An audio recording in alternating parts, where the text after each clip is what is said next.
Hey y'all, it's me. It's your girl. The glow up is okay. It is episode 10, y'all. Oh my gosh. I cannot believe it is episode 10. Okay. Listen, I am just so thankful and grateful for those of you who are literally following me, listening to me.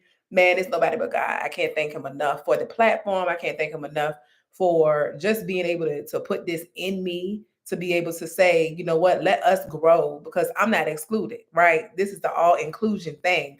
And the more that we grow, the more that we do glow. So, listen, I wanted to just talk about and wrap up the love, right? The love month, right? Black History Month. Yep, I'm wearing my shirt, y'all. L Black History Month. But seriously though, I wanted to talk about love.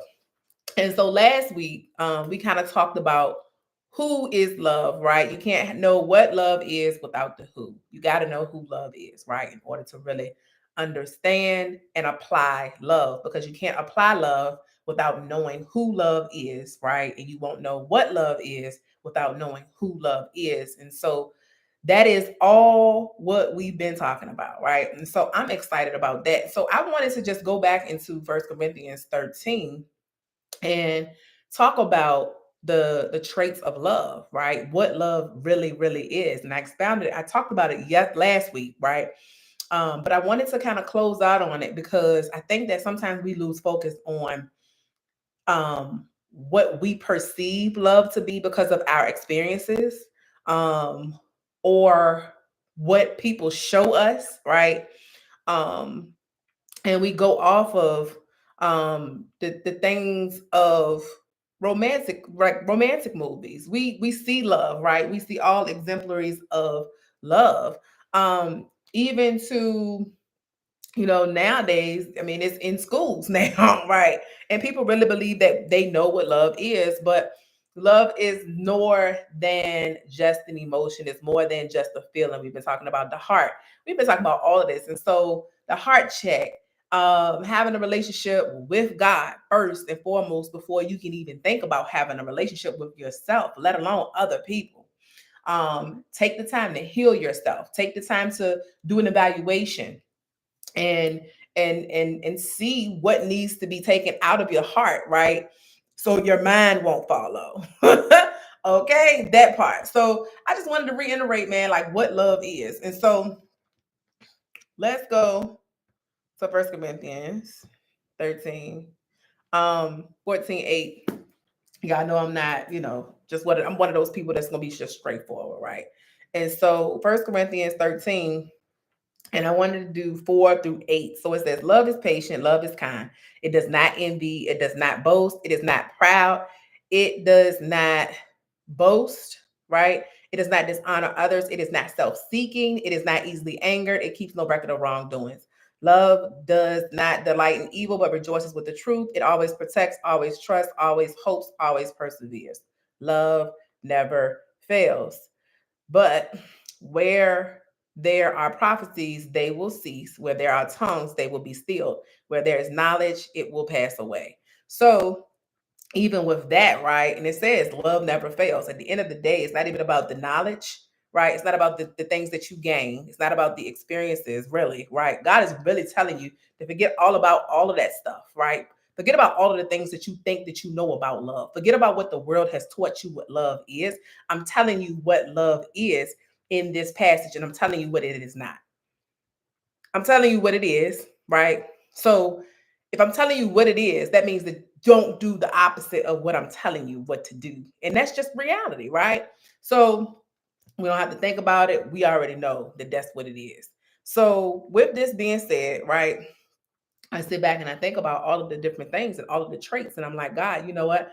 I'm not there yet. I don't have I don't have a lot of patience. I'm getting there, but I'm making an effort, right? And I really truly believe that God really wants us to really do an inventory of these traits. And so a while back, I had asked God to really help me, right, with understanding love. Because love, y'all, I don't know about y'all, but listen, I know I can't be the only girl, right? Or only, the only woman now, right? But still, you know what I'm saying. That love stories. Like I love a good love story. Like I don't know about y'all, but I check out the Hallmark Channel all the time. I think I've seen every single movie on the Hallmark Channel. Shout out to Hallmark. Listen, they will have you in your feelings, okay? But even as a child, I can remember myself being in love with Beauty and the Beast. I could see myself literally loving the Lion King. I think The Lion King has to be like my favorite Disney movie. I would think that is, yeah, it's definitely The Lion King. But I think Beauty and the Beast is kind of up there too. I like The Princess and the Frog, but that wasn't my era. So I can't really say, oh, I love Princess and the Frog, but that wasn't my era. So at that point, I love Beauty and the Beast. And so I really believe that, love came from that, right? But then also too, I have my parents, right? And I got to see, them, right, love on each other, right? And the beautiful part about it is, right, is that we all have our own experiences of what love is. And so we began to mold, we began to be shaped, and it's not just about, at home, right? It's also about going, like when you go to school, you have a village, you have people that are around you, right? That's shaping your thoughts, that's shaping the ideas, that's shaping um, your views, your perspectives, right? And sometimes we feel like these things happen, right? Because we're looking at it like, okay, these things, I believe in this, but why do you believe in what you believe? Do you believe in it because somebody else told you this is what you're supposed to believe in? Or is this something that you've done your own research in? But as a young child, right, I always was so fascinated with love. And I used to ask my mom a very, very important question. I used to ask her why, right? And my mom would get mad at me sometimes because I would literally ask her, and sometimes she would actually, but most of the time she would actually answer the question. I'm like, but why? But why? But why? But why? And after a while, your mom is just like, look, listen, I'm done because I said so. And that was the answer that I got, right? A lot of times because I always wondered why. I was a very curious child. Um, but at the same time, I was so full of love, right? And I think sometimes even in love, right? We grow, and we learn things, right? Because even as a child, you pick up so much that comes around it, whether or not if it's love, whether or not if it's lust, whether or not if it's brotherly love, right? Um, all different types of love, right? And we probably need to talk about the different types of love, right? And the main thing is that God wants us to achieve agape love, which is unconditional, loving people, loving yourself, right? Loving Him first and foremost, but having Him to love you, right? Without limits. And I think that sometimes it's hard for us to love ourselves, let alone God, right? Because the reality is that sometimes we can be so selfish where we're just like, okay, we feel so entitled because we feel like we're here and we can't see God. So we just do what we want to do, and God still loves us because guess what? He woke us up this morning, right? And so even when He wakes us up in the morning, we can't take that lightly. We can't take that lightly. That's because He loved us. He woke us up because He loved us, right? And so even with that, He's still hoping and praying that we choose Him. He's still hoping and praying that we continue to grow. He's hoping and praying that we don't go against what it is that we already know. He's hoping that we find Him. And so a lot of times we get all of these different perceptions. This is where I'm going with this. At the end of the day, we get so many different perceptions of what love is based on our surroundings and the environment that we're in. We come into contact with people and they show us all different types of things. And sometimes the most of the time it actually starts at home, right? And so you get to see what love is, right? By your mom's love, your father's love, right? Or your siblings love, right? And I'm blessed in that area, right? And even to my cousins, like us growing up, right? We were like brothers and sisters growing up. And so even to that type of love, you learn so much because everybody has a perspective, right, on what they believe love is. And so I know I can kind of go back, right? And I shared with you like Beauty and the Beast. And I always just thought about it and I'm like, wow. And it dawned on me the other day. And I'm like, well, maybe that's the reason why I'm not so into a person looking, as like you have to be a 10 or you gotta be a 12 or you gotta be, what I'm saying? I think that because I look at the personality, right? I'm a very, very open person. And I've always just looked at a person's personality, and I've always connected with people because of who they are versus what they look like. Like, don't get me wrong now, you know what I'm saying? I see you, right? But I always it's always just been can we hold a conversation? And what is the conversation really about? Is there substance to this conversation, right? And this happened as I got older, right? I learned that not everybody that says that they love you actually loves you. Some of them actually want to harm you. But even with that, right? God had to help me through that. Like, we still have to love them. And the biggest thing is, can we love, right, without throwing things in people's face? Can we still love and be patient with them in their learning experience and their growth level, right? Because not everybody is where you're at. Not everybody is even at the level, right? And some people are even trying to aim and trying to achieve it. And we're all living life out here because guess what? Life be life, man, but God be God. So even with that, God still brings the source right back to us, and He's always constantly showing us love, love, because we're still alive. That's love. That is love. And so a lot of us, we search for what we believe love is. And God is like, you don't even have to search. I'm right here with open arms. You can't see me, but you can feel me. You can hear me, right? You can hear me, and it may not even it's not a actual sound, right? But when you get in that word, and the words begin to life, right, they begin to come alive, those words. That's Him speaking to you, right? And the more you commune with Him, right, and the more time that you spend with Him and you learn what love truly is, those traits begin to really transform onto you. And that's a real thing. Like, listen, God wants you to commune with Him so much that these traits of patience, not easily angered, um not keeping records of wrongdoing, that it becomes a habit for you. And sometimes, man, we become so wrapped up into the world, right? And what the world says love is. And because at the end of the day, guess what? We gotta live in this world. We gotta live in this world, but we're not supposed to be of it. Like, we're foreigners in this land. And so at the end of the day, and I always say it all the time, I'm like, God, I love you so much, but I know that I can't take any of this with me, right? All of this stuff, right? If I die today or tomorrow, right? If I would have died tonight or tomorrow, at the end of the day, I can't take none of this with me. So my love that I give is free. It's free for me to give love. So if I can give love and share love, that's what I'm gonna do. And the reality is, for me, is that the more that I look at it, right, I see the bigger picture, because I'm like, wow, God, that's what love is. Wow. So basically, you telling me that love is not really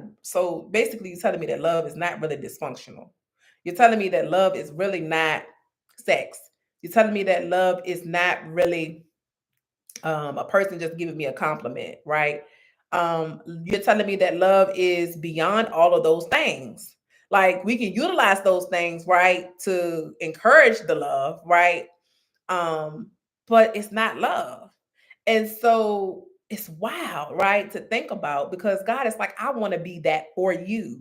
Like, I want to be the one to give you a compliment. I want to be able to be the one to affirm you, right? I want to be the one to open you up and show you what really love truly is, right? Because the reality is that if we don't really take heed to what it is that He is, right? If we don't really accept His love and accept the love experiences, right, that He has caused us to go through, which is Him giving us the word, right? Him affirming us in every single way, Him loving on us even when we feel like we're not worthy, we're not valued. We're allowing our experiences, right, to mess with us. That man said you weren't good enough because you look this way, or you dress funny, right? You talk with a slur, or you not good enough because you don't have no education, or all you good for is just opening your legs up. No, sis, you got value. Yes, bro, you got value too. And that woman shouldn't be making you feel less than a man, right? Because at the end of the day, we are all going through. We are all going through this thing called life together. And we were called not to just be by ourselves, right? We have God, but God calls us to love Him, to love ourselves while we're loving Him, and to love others. And if we can't love each other because we don't really know what it is, we don't really know who love is, because we can't know the what without the who, it's a real thing. Like, we have to cling to that thing, and we have to hold on to it. And we have to know that God has everything under control. We will never know that God has everything under control if we don't commune with Him. It's easy for mom and dad to say it, right? It's easy for grandma to stand in the gap for you, but you got to stand in the gap for you. It's time for you to take your rightful place. It's time for you to stand there. It's time for you to talk to God. And you don't have to talk to God a certain way. Just talk to Him just like you're talking to whoever. You know what I'm saying? I know I talk to God like my homeboy, because God is my home. Like, when I tell you, listen, God is my homeboy, it's my father, you know what I'm saying? He's my confidant. He is my everything, right? He is he is my ride or die. Like, He has never given up on me, and I refuse to give up on Him. And that's one of those things too, where when you become so confident in who you are, right? And who He is, right? Because you know that He's always gonna be there. Like, regardless of what the situation looks like, you know that He's going to be there. He's not going to just leave you high and dry. He's going to be there. He's going to be there to encourage you, build you up. And even if God uses someone else to encourage you, to help build you up, right? And this is another piece, right? Because I feel like I'm going left a little bit. And I feel like I got to go on a tangent this time, because I feel like so many of us, right? We get so wrapped up in the journey that sometimes what happens is that we meet other people that are hurt like us, right? And what happens is, what connects us is not the love, but the hurt. And so because we're hurting, right, we connect. And then because we connect off of the hurt, right, it becomes a toxic relationship. Because what should have happened, right, is that we should have taken the time to heal. We should have taken the time to say, nope, I can't be with you right now. This is not the best thing for me right now, right? I can't do a relationship, nor, I don't want to actually even be friends with you in right now. Maybe that's just not good. I just need to be by myself right now. And sometimes that's okay for you to be in isolation, because sometimes you have to be in isolation in order to really hear from God, in order to really heal from Him. All of that. I know for me, listen, I had to, right, it becomes a toxic situation, because sometimes what happens is that we find ourselves trying to fill voids, right, that only God can fill. And we try to put people there. And that's the problem. We try to put people there. People are only temporary. That means that what can happen is, right, is that what can really happen is that God can literally, right, show you that this person ain't really for you, right? Because we pray prayers sometimes, and we ask God to remove people from our lives. And sometimes we ask God for these prayers and we really don't mean it. I'm just saying, we don't really mean it. God, I really want you to remove whoever is not supposed to be in my life. God, remove them. No, literally, remove them. Be mindful of what you say and what you speak out your mouth. Are you really believing that God can really remove them from your life? Or do you really want them to stay? You're hoping that they stay. And so when God really removes them from your life, then you're making excuses and trying to keep them there. Why? Because the hurt, right, that you met them with, right, has now become toxic. And you've gotten now comfortable in the hurt. And that's not love. That's toxic. That is something that God says, this is not normal. This is not normal. You get so used to dysfunctional, right? That that you become immune to it. You get to this point where you become numb to your own awareness, right? Because guess what? Your heart feels it, your mind feels it, right? But a lot of times your heart is like, no, you don't want to leave though. You don't want to leave. And we just talked about this about last month, right? We talked about the heart check. We talked about the heart.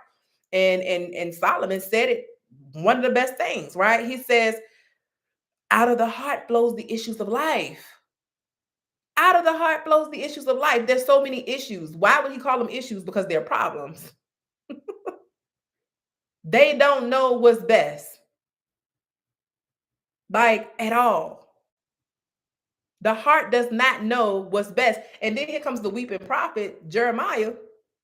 He comes out and he says that the heart is desperately sick. Who can understand it? So it's letting you know, like, your heart can really have you messed up in this world, have you feeling all different types of things, right?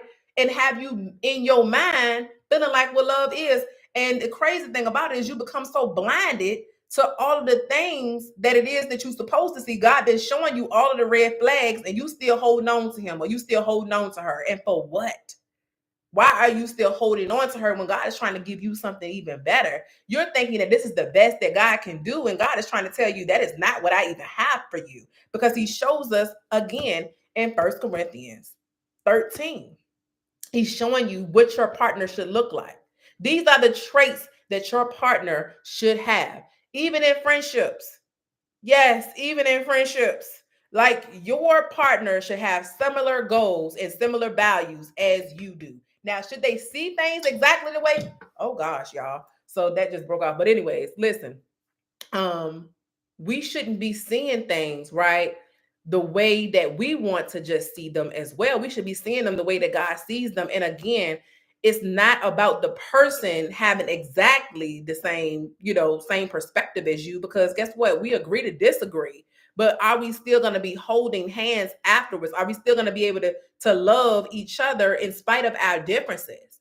And that's what God has called us to do, even in relationships, even in friendships, right? Because even to the foundation of a relationship, right, as far as a spouse is concerned, there should be a friendship. That means that I should at least like you.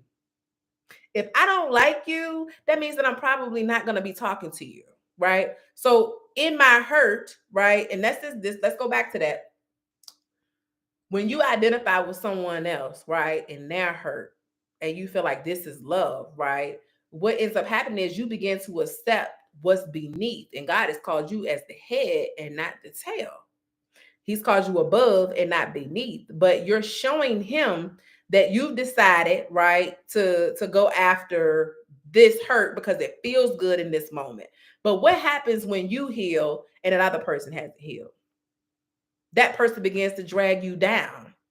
That person begins to, take you outside of who you are, because you're so focused on, getting better and growing, and they're not there yet. They're not trying to grow with you. They don't even accept this new version that you're trying to become, and they stunt your growth, right? Because that's a real thing too. It's like we have to be mindful, right, of how we love and who we love. God doesn't choose your partner. No, no, no, no, no. Yep, got you on that. Yep, God don't tell you specifically, right? And he just gonna choose your partner for you. Now, my thing is this, right? And this is just my take on it. Maybe you can feel however way you want to feel about it. I don't believe that God chooses your husband or or your wife, right? Because I don't think that he wants to take on that responsibility, because at the end of the day, you could blame him literally for saying, God, look what you did. Look what you gave me this man, you gave me this woman, you did no, God said, nope, nope, nope, nope, nope, nope, nope. I'm gonna give you the tools. I'm going to give you the tools that you need, right, to choose. I'm going to give you the word. I'm going to give you me. And I need for you to pay attention to who I am, which is love. I need you to pay attention to who I am. So then that way you'll know how to choose correctly and properly. But if you can't receive me, how in the world how are you even going to be able to receive what it is that I've given you?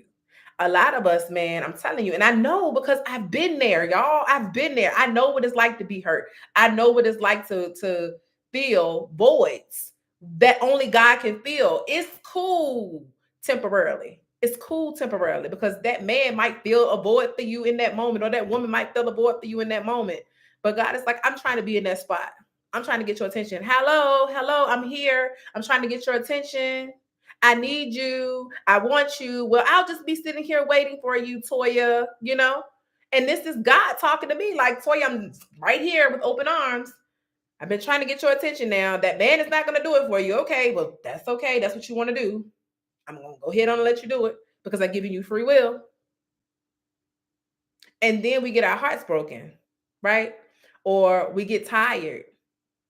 We get exhausted because the person is not doing what it is that we want them to do, right? Let alone what God called them to do, right? They can't even hear God because you're so in tune with them. Oh, I love you and I need you and I want you and I need no. No, no, no. And I'm not saying nothing is wrong with that at all, right? Nothing is wrong with that, especially when you know that you got your purpose partner, right? Because you do need them. You know what I'm saying? And you do want to make sure that you desire them, right?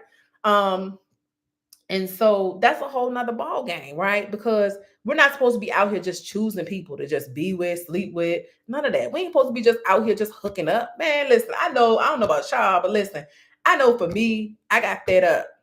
I got to the point where I was just like, you know what? I don't want to do this no more. God, I want who you have for me, right? And the way that I'm gonna know this person is for me, right? Is at the end of the day, he has to be for you. If he's not for you, right, and these traits don't line up, and he's not even trying to aim to make the effort to try to become this, to try to become what you said that love is, then this can't be it. This can't be it. It's just no way that this could be it, right? And this is what happens is that we hold God at his word because this is what he desires for us. He desires this for us. Who doesn't want to be in a relationship with somebody that's patient? Who doesn't want to be in a relationship with somebody who is kind and not easily angered? And we look at them and we just like, man, they suckers. God said, I ain't wait a minute. Hold on. Oh, he's soft. Or she too hard, or she too soft. I need her to be a little rough around the edges. I like my women aggressive a little bit. What? Like, what is happening, right? But that's when we begin to allow the things of the world to dictate to us what love really is. We do. We allow what we see on TV. We allow the music also, right? To allow us to really believe, right? And have all of these different perceptions of what love is when God has already told us what love truly is. Like, who doesn't want that? Who doesn't want a man who's after God's own heart? Who doesn't want a reflection of God's heart? Who doesn't want a woman, right? Or a wife? Not just a woman, but you want somebody who is after God. And I mean, it's dope because it's like, look, listen, I want a man that's patient. I want a man that's kind. I want a man that's not envy. I want a man that doesn't boast and is not too proud, is not prideful. I want a man that, that is not self-seeking. He's selfless and he's not easily angered and he keeps no records of wrongdoing. I want that. Like, I want that. I mean, he doesn't rejoice in evil, but it's a beautiful thing. He rejoices with the truth. Like, he's an honest man. And he got his word. He know his word. That's what you want.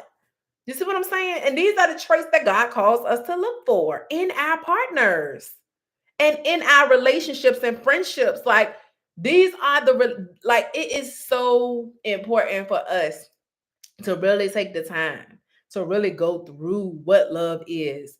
But it's also important for us to remember who love is, because without who, we don't have a what, we don't have a where, we don't have a how. The who is the foundation of love. Who God is, right? And he's love. Without it, there's no way that we could even get to our next level. All right, y'all. Listen, I gotta go. But I'm just saying, y'all, this is some real stuff, man. Life is life, but God is out here guiding, and He's showing us exactly what it is that we should be doing, what we need to be doing. And it's real. It's really real. Like, He's there. He's there with you with open arms. He's right here with me right now. You know what's so beautiful about God? God could be here with me and with you at the same time. Why? Because He's God. And it don't take away from neither one of us. Neither one of us ain't got to be jealous of each other's time at all, because he's giving you his undivided attention and he's giving me mine. Try it, y'all. Try it. I dare you. Try it. Just try talking to him and sharing with him. He already knows anyways, but sometimes it's just good to just get it out or journal, right? Because that's a real thing too. But y'all, listen, this is the end of the love series, right? The for February and Black History Month. So next week will be March. So we're gonna touch on some more stuff next week. But I'm excited about the Glow Up is, man. God is doing some amazing things in this platform. Keep on sharing the podcast. I'm also on Spotify. If you don't want to watch me, right, that's absolutely fine. You don't have to. You can check me out on Spotify. The Glow Up is if you have Spotify. But also, I'm here. So even if you don't watch this live, listen, they're always here. The videos are always here. Subscribe to my channel. Subscribe. Share it with somebody. It may bless them. It may give them a different perspective on who love is. They can't know what love is without the who. I'm just saying. Anyways, I love y'all. And y'all have a good night. And I'm going to see y'all later. Ow.